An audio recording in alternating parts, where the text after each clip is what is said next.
बिस्मिल्लाहिर्रहमानिर्रहीम। अस्सलाम वालेकुम नाज़रीन इकराम, मैं हूं मखदूम शाहबुद्दीन और आप देख रहे हैं मेरा फेसबुक और यूट्यूब चैनल। उम्मीद करता हूं आप सब लोग बखैर वाफियत होंगे और जहां भी होंगे अपने अहले खाना समेत खुश भी होंगे और महफूज भी। नाज़रीन इकराम, बड़ी आम तरीन तफसीलात हैं क्योंकि GHQ के एलामिये के बाद बाज़ाब्ता तौर पर इमरान खान साहब की स्टेटमेंट आ चुकी है और आज का दिन बहुत हैपनिंग रहा है क्योंकि एक जानिब तो कप्तान ने अडियाला जेल से बहुत वाज़ेह और दो टोक पैगाम जारी किया है और अब इस पैगाम के बाद आगे क्या होगा ये हमने डिस्कस करना है। इसके साथ ही साथ सुप्रीम कोर्ट ऑफ पाकिस्तान से बड़ी खबर है। बहुत से लोगों की खुशफहमियां और जो एक्सपेक्टेशंस थी वो दूर हुई हैं और जस्टिस याहिया अफरीदी साहब जो हैं उन्होंने सबके 14 तबक रोशन कर दिए हैं और अब आगे बढ़ते हुए ये जो तारीख लिखी जा रही है इसमें बहुत से लोगों को अब क्लैरिटी होगी कि कौन कहां खड़ा है। इसके साथ ही साथ बुशरा बीबी साहिबा जो हैं उनका बयान भी आ गया है और इस बयान ने एक भूचाल खड़ा किया है और इसमें बुशरा बीबी ने बताया है कि जिम्मेदार कौन है।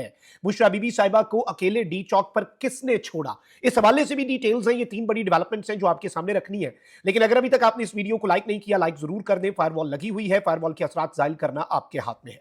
सबसे पहले तो नाज़रीन इकराम मैं आपको ये बता दूं कि इमरान खान साहब से मुलाकात के बाद आज उनकी बहन अलीमा खान ने इमरान खान साहब के जो 2 मुतालिबात हैं वो मीडिया के सामने रखे। अडियाला जेल के बाहर मीडिया से गुफ्तगू करते हुए अलीमा खान ने कहा कि हुकूमत ने लोगों को डराया, घरों को तोड़ा, खवातीन के साथ वो किया जो पहले नहीं हुआ। लोग भेड़ बकरियां बनने से इनकार करेंगे तो जुल्म का निजाम खत्म हो जाएगा। अलीमा खान ने कहा कि 26 नवंबर को स्नाइपर के जरिए लोगों को शहीद किया गया। जिन्ना एवेन्यू पर जो ऑपरेशन हुआ उसमें 150 लोग लापता हैं। हुकूमत को तनकीद का निशाना बनाते हुए अलीमा खान ने कहा कि पहले आपने जमहूरियत को खत्म किया, जमहूरियत कौमी असम्बली, अदलिया और मीडिया पर खड़ी है। इन तीनों चीजों को जमीन बोस कर दिया गया। इस निजाम में कोई सरमायाकारी नहीं आएगी, ना ही कोई तहफ्फुज होगा। आगे के दिन बहुत बुरे हैं। बिजली घर इन्हीं लोगों के हैं जो मुल्क को कंट्रोल कर रहे हैं। अलीमा खान ने कहा कि इमरान खान साहब ने 2 मुतालबात रखे हैं। सुप्रीम कोर्ट के जजेस के नीचे JIT बनाई जाए, JIT 9 मई और 26 नवंबर के सानिहात की तहकीकात करे। दूसरा ये कि अगर एस्टैब्लिशमेंट मुज़ाकरात के लिए ऑफर देती है तो PTI की मुज़ाकराती कमेटी उनसे मुज़ाकरात करेगी। अब ये एक बड़ी अहम तरीन डेवलपमेंट है। जाहिर बात है कि अलीमा खान साहिबा ने वे फॉरवर्ड बता दिया। इमरान खान साहब के 2 मुतालबात बड़े सिंपल हैं। एक मुतालबा यह है कि तमाम सियासी कैदी जो अंडर ट्रायल है उन्हें रिहा किया जाए और दूसरा मुतालबा जो है वो ये है कि 9 मई और 26 नवंबर की तहकीकात करवाई जाए। अच्छा, अब यहां पर मैं आपको ये भी बता दूं कि बुशरा बीबी साहिबा जो है उन्होंने कुछ बड़ी आम तरीन बातें की हैं और बुशरा बीबी की तरफ से एक नया पिंडोरा बॉक्स खोला गया है। बानी PTI इमरान खान साहब की अहलिया बुशरा बीबी ने कहा कि मुझे डी चौक पर अकेला छोड़ दिया गया था लेकिन मैं भागने वाली औरत नहीं। अब इसमें एक चीज आप समझ लें कि अकेला किसने छोड़ा। जाहिर बात है ये खबर पहले भी आई कि बुशरा बीबी साहिबा कह रही थी काफिला आगे लेके चलते हैं, गंडापुर साहब पीछे खड़े हो गए और उन्होंने पीछे आने वाले लोग जो हैं कारकुनान उनका भी रास्ता रोके रखा। इसलिए वो वीडियो आई थी जिसमें कारकुनान अली अमीन गंडापुर के काफिले के ऊपर मुक्के बरसा रहे हैं कि भाई आगे चलो, बीबी आगे निकल गई है, आप इधर क्या कर रहे हैं, आप पीछे, आपका काम क्या है पीछे रह जाना। और लोगों का प्रेशर बना तो बुशरा बीबी साहिबा ने अब इस बात की तस्दीक कर दी है कि बुशरा बीबी साहिबा को इस सब के अंदर अकेला छोड़ा गया। बुशरा बीबी ने इस्लामाबाद धरने में जामा हक ताजुद्दीन के घर का दौरा किया और जहां उन्होंने वर्षा से ताजियत की और बुशरा बीबी ने जायदाबाद में शहीद ताजुद्दीन के नाम से गर्ल्स हाई स्कूल बनाने का ऐलान भी किया और जो लवाहिकीन है उन्हें 1 करोड़ रुपया का चेक भी दिया। इस मौके पर गुफ्तगू करते हुए बुशरा बीबी ने कहा कि शहादतों की वजह से तकलीफ में थी, मैं भागने वाली औरत नहीं, मुझे डी चौक पर अकेला छोड़ दिया गया, समझ नहीं आ रहा था कि लोग झूठ क्यों बोल रहे थे। अब ये जो चीज है ये एक बहुत वाज़ेह इशारा है कि बगावत अंदर से हुई है। अच्छा, जब डी चौक पे ये मामला हो रहा था तो मैंने इस सारे काम से तकरीबन 2 घंटे पहले एक व्लॉग किया था और उसका ऊपर टाइटल जो है वो था धोखा धोखा धोखा। यानी बुशरा बीबी साहिबा के साथ बहुत बड़ा धोखा होने जा रहा है और अंदर से धोखा होगा। इस घर को आग लगेगी घर के चिराग से और बुशरा बीबी साहिबा ने अब इसकी तस्दीक कर दी है। उन्होंने कहा कि खान के लिए निकलने वालों को कभी अकेला मैं नहीं छोड़ सकती थी, किसी को नहीं पता था कि मेरी गाड़ी कौन सी है। डी चौक पर रात 12:30 बजे मैं अपनी गाड़ी में अकेली थी, वो डी चौक जबरदस्ती खाली करा रहे थे। बुशरा बीबी ने कहा कि मैं वहां से नहीं हटी थी क्योंकि खान ने हटने का नहीं कहा था, मैंने सबको कहा था कि मुझे अकेला नहीं छोड़ना, मैंने सिर्फ आपको बताना है कि मैं वहां अकेली थी, मुझे सबने छोड़ दिया। बहुत से लोग गवाह हैं, जो लोग रोड खाली करा रहे थे वो लोग भी गवाह है कि वहां पर मुझे अकेले छोड़ा गया और मैं वहां पर तन्हा एंड तक वहां पर थी। उन्होंने मजीद कहा कि जब मैं वहां से नहीं जा रही थी तो सीधी सीधी मेरी गाड़ी पर फायरिंग हुई, बाकी काफिला बाद में आया। पठानों ने हमेशा गैरतमंदी का सबूत दिया। बानी PTI ने कहा कि शौहदा के घर जाना है, वर्कर्स जो है वो इमरान खान साहब के नाम पर शहीद हुए हैं तो सारी बात है इमरान खान साहब अब उन्हें अकेला नहीं छोड़ सकते और इन वर्कर्स को, इन शौहदा को बुशरा बीबी ने यह कहा कि हम ऑनर करेंगे, इनके नाम पे स्कूल जो है वो भी बनाएंगे और स्कूलों के नाम भी, जो सरकारी स्कूलों के नाम है वो भी तब्दील किए जाएंगे और इनके नाम पे रखे जाएंगे। This is something very big and very symbolic. लेकिन बुशरा बीबी साहिबा ने जो बातें की है इसका यह मतलब है कि इन द कमिंग डेज जो है वो बहुत बड़ी अपडेट्स जो है वो आने वाली हैं और बहुत कुछ ज्यादा जो है वो इन द कमिंग डेज होने वाला है। सुप्रीम कोर्ट ऑफ पाकिस्तान वाली खबर पर आने से पहले इमरान खान साहब ने अडियाला जेल में जो सहाफियों और वकला से गुफ्तगू की है, वो गुफ्तगू अब ऑफिशियली इमरान खान साहब के ट्विटर हैंडल पर जारी कर दी गई है, विच मींस कि ये ऑथेंटिक है और इसका एक एक लफ्ज जो है वो इमरान खान साहब की तरफ से अप्रूव्ड है। और ये फॉर्मेशन कमांडर्स कॉन्फ्रेंस के एलामिये के बाद आने वाली गुफ्तगू है। इस गुफ्तगू का एक एक लफ्ज गौर से सुनिएगा। खान साहब सिविल नाफरमानी की डेडलाइन दे चुके हैं और पहले मरहले में सिर्फ ओवरसीज पाकिस्तानी को कहा है कि 14 तारीख तक मुतालबात तस्लीम ना हुए तो 14 से आपने क्या करना है, आपने जो रेमिटेंसेज है वो रोक देनी है। फिर अगला खान साहब बताते रहेंगे कि जी पाकिस्तान में मौजूद पाकिस्तानियों ने क्या करना है। लेकिन अब इमरान खान साहब का पैगाम बहुत इंपॉर्टेंट है। इमरान खान साहब ने कहा है कि जंगल के बादशाह ने खुद को आइन और कानून से ऊपर रख लिया है। 26वीं आनी तरमीम के जरिए अदलिया समेत हर इदारे को जेर करके एक शख्स की बादशाहत का तसलसल कायम रखने के लिए 10 साल के लिए मुल्क में आमरीत नाफिज कर दी गई है। रियासती दहशत गर्दी के जरिए मुल्क में खौफ फैलाया जा रहा है। हमें डरा धमका कर नाजायज हुकूमत को तस्लीम करने का कहा जा रहा है। एजेंसियों को उनके असल काम से हटाकर तहरीक इंसाफ के पीछे लगा दिया गया, जिससे कौमी इदारे फौज का तासुर तबाह हो रहा है। पूरे मुल्क को बंद कर दिया गया। इस्लामाबाद से बाकी सूबों का रास्ता काटा गया। इस्लामाबाद पहुंचने वाली निहत्ती अवाम पे गोली चलाई गई। हमारे लोगों के साथ जुल्म किया गया, सीधी गोलियां मारकर शहीद किया गया, उनके घरों और खानदानों को निशाना बनाया गया और उनकी तौहीन की गई।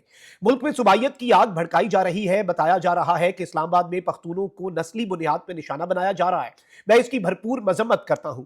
तहरीक इंसाफ विफाकी जमात है जिसने पूरे पाकिस्तान को जोड़ कर रखा हुआ है। मैं अपनी कौम को हिदायत करता हूं कि हुकूमती शरपसंद अनासर की किसी भी कोशिश के बावजूद आपने मुत्तहिद रहना है। इस सुबाइयत वाले मामले में नहीं पड़ना। ये जानबूझ के ये सब कर रहे हैं। हम सब किसी भी नस्ल से बालातर होकर सिर्फ पाकिस्तानी है। यानी आज कप्तान ने इस हुकूमत की लगाई गई आग जो है उसे भी बुझाया है ये स्टेटमेंट देकर।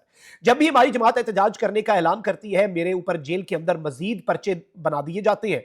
मुझे बताया गया है कि हमारे कई लोग अब तक मिसिंग हैं जिनकी जिंदगी के बारे में हमें शदीद जो तहफ़्फ़ुज़ात है। हमारा मुतालबा है कि हुकूमत जल्द अज जल्द गिरफ्तार शहरियों और अस्पतालों और सरदखानों में लाए गए जख्मियों और शहदा का डाटा शाया करे और अस्पतालों और सेफ सिटी का सीसीटीवी कैमरों का डाटा भी महफूज बनाया जाए ताकि कौम के सामने आए। खान साहब ने मजीद कहा कि हमारे दो मुतालबात हैं कि सुप्रीम कोर्ट के सीनियर तरीन जजेस के नीचे, ये याद रखिएगा, अपनी चेरी पिकिंग अपनी मर्जी के नहीं, वरना फिर आईनी बेंच भी है।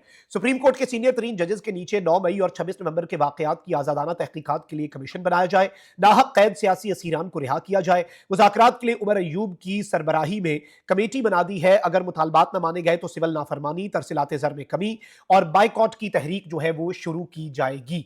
अब ये सारी की सारी चीजें बड़ी इंपॉर्टेंट हैं, बहुत ज्यादा सिंबॉलिक है और इनकी अहमियत को हम इतनी आसानी से इग्नोर नहीं कर सकते। कप्तान ने अपना मौक़िफ़ वाज़े कर दिया है and specially after formation commanders conference का जो एलामिया है उसके बाद इमरान खान साहब ने यही बात दोबारा से जो अपनी रिपीट की है और ये ट्विटर पर जारी करवाया पैगाम, ये सिर्फ एक मैसेज है कि मैं अपने मामलात के ऊपर, मुतालबात के ऊपर डटा हुआ हूं। अच्छा, वहीं दूसरी जानिब आपको पता है कि जस्टिस मंसूर अली शाह साहब जो है उन्होंने खत लिखा था chief justice of Pakistan justice Yahya Afridi को कि 26वीं यानी तरमीम के खिलाफ जो एप्लीकेशंस हैं उन्हें फुल कोर्ट के आगे लगाएं। अब इस सब के अंदर chief justice of Pakistan justice Yahya Afridi ने 26वीं यानी तरमीम के खिलाफ दरखास्तों पर फुल कोर्ट समाअत की मुखालफत कर दी है। यानी आज बाज़ाब्ता तौर पर वो बात है, एक शेर अहमद फराज का याद आया कि अब तक दिले खुश फहम को तुझसे है उम्मीदें, ये आखिरी शम्मे भी बुझाने के लिए आ। और वो आखिरी शम्मे जो है वो आज जस्टिस याहिया अफरीदी साहब ने, जो इस दिले खुशफहम को उनसे कोई हल्की सी उम्मीद भी थी वो भी बुझा दी है शम्मा। और ख्याल रहे कि सुप्रीम कोर्ट के सीनियर तरीन जज जस्टिस मंसूर अली शाह ने चीफ जस्टिस को 26वीं यानी तरमीम के खिलाफ दरखास्तों का फैसला होने तक जुडिशल कमीशन का इजलास मौखर करने की तजवीज़ पेश की थी। जस्टिस मंसूर अली शाह ने चीफ जस्टिस के नाम खत में 26वीं यानी तरमीम के खिलाफ दरखास्तों की समाअत के लिए फुल कोर्ट बनाने की दरखास्त की थी और कहा था कि सुप्रीम कोर्ट के जो रजिस्ट्रार हैं उन्हें दरखास्तों को फिक्स करने का हुक्म दिया जाए। खत में सीनियर जज ने लिखा कि 26वीं यानी तरमीम के खिलाफ दरखास्तों पर फैसला होना इंतहाई जरूरी और बड़ी अहमियत रखता है। ज़राए के मुताबिक chief justice of Pakistan justice Yahya Afridi ने जस्टिस मंसूर अली शाह के खत का जवाब जुडिशल कमीशन इजलास में दिया। ज़राए ने यह बताया है कि जुडिशल कमीशन के इजलास में 26वीं आईनी तरमीम को फुल कोर्ट के सामने समाअत के लिए मुकर्रर करने का तज़किरा हुआ। जस्टिस मंसूर अली शाह ने इसे फुल कोर्ट के जरिए मामले को सेटल करने की बात की। चीफ जस्टिस याहिया अफरीदी ने जस्टिस मंसूर अली शाह की फुल कोर्ट की बात की मुखालफत कर दी। ज़राए के मुताबिक चीफ जस्टिस ने कहा कि 26वीं आईनी तरमीम के खिलाफ दरखास्तें किसी और ने कैसे फिक्स करनी है ये आईनी कमेटी तय करेगी। ज़राए का कहना है कि चीफ जस्टिस की इस राय को जुडिशल कमीशन के अक्सरियती मेंबरान ने सपोर्ट किया, क्योंकि ऑब्वियसली जुडिशल कमीशन में तो जिस तरह से चीजें अरेंज की गई हैं वहां पर नंबर्स उसी हिसाब से हैं। ज़राए ने बताया कि जस्टिस मंसूर अली शाह ने चीफ जस्टिस की राय पर कहा कि मैंने खत में 26वीं तरमीम फुल कोर्ट के सामने मुकर्रर करने का जिक्र किया। जुडिशल कमीशन को यह स्कोप ही हासिल नहीं कि 26वीं तरमीम को ज़ेरे बहस लाए। ज़राए के मुताबिक चीफ जस्टिस ने जवाब दिया कि 26वीं तरमीम के बाद आईनी मुकदमात को समाअत के लिए मुकर्रर करने का इख्तियार आईनी बेंच कमेटी के पास है। यानी सुप्रीम कोर्ट की भी कमेटी नहीं, प्रैक्टिस एंड प्रोसीजर आईनी बेंच कमेटी। जुडिशियल कमीशन के एक मेंबर ने कहा कि रूल्स बनाए जाने का मामला अहमियत का हामिल है। अक्सरियती अरकान की राय थी कि जजेस तायुनाती के लिए रूल्स बनाने का मामला झेली कमेटी तय करे। जुडिशियल कमीशन ने रूल्स बनाने के लिए झेली कमेटी बनाने का इख्तियार चीफ जस्टिस साहब को दे दिया। तो अब चीफ जस्टिस साहब जो है वो आगे जजेस की तायुनाती के रूल्स तो बनाएंगे, लेकिन इन चीजों को आप समझें और इसकी अहमियत को समझें, मामलात की संगीनी को समझें, तो आपको पूरे का पूरा मंजरनामा जो है वो बहुत ज्यादा क्लियर, बहुत ज्यादा वाजे हो जाएगा। So let's see how things unfold. लेकिन अभी तक की ये डेवलपमेंट्स बहुत ज्यादा इंपॉर्टेंट थी। कमेंट सेक्शन में राय का इजहार जरूर करें। अपना बहुत ख्याल रखिए। अल्लाह निगमान, पाक जिंदाबाद।